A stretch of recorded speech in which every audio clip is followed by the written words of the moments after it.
शाह सतनाम जी महाराज को पूर्वजों से प्राप्त उच्च संस्कारों एवं परमात्मा से प्राप्त सद्गुणों के कारण बचपन से ही लाचार व्यक्तियों की सहायता करने में अत्यधिक आनंद प्राप्त होता था।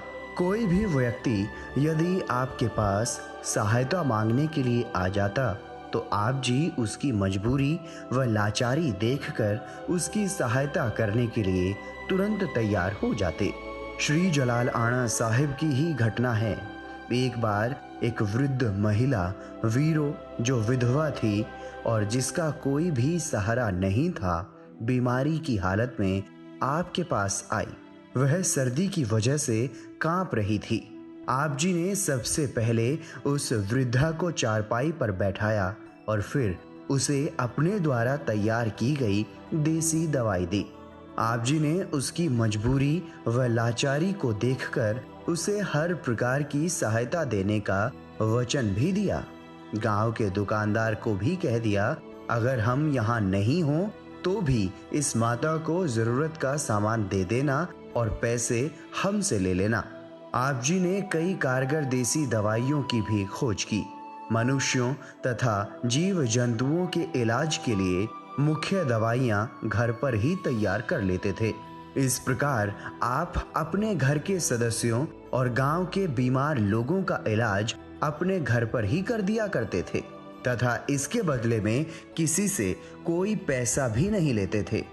आप जी के द्वारा दी गई दवाइयों से कई लोगों के असाध्य रोग भी जड़ से कट जाते थे। इस प्रकार पूज्य सद्गुरु जी के परहित, परोपकार व मानव सेवा भावना के एक दो नहीं बल्कि अनेकों उदाहरण हैं। एक बीमार वृद्धा की सहायता। एक बार की बात है कि आप जी किसी आवश्यक कार्य से रेलगाड़ी द्वारा अपने गांव से भटिंडा जा रहे थे। जब रेलगाड़ी भटिंडा रेलवे प्लेटफॉर्म पर पहुंची, उस समय भीड़ में अचानक एक वृद्ध महिला को दौरा पड़ गया और वह बेहोश होकर गिर पड़ी।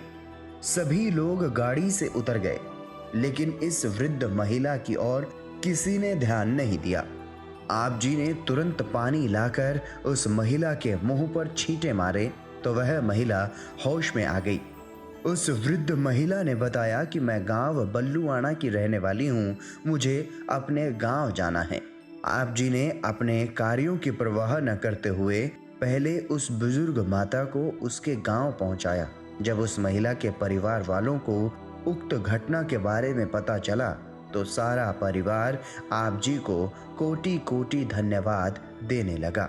इस प्रकार आप जी किसी मजबूर व लाचार व्यक्ति की सहायता करने में तनिक भी देर नहीं किया करते और परमार्थी कार्यों को अपने निजी कार्यों की अपेक्षा अधिक महत्व देते हुए उन्हें तत्परता से पूर्ण किया करते थे।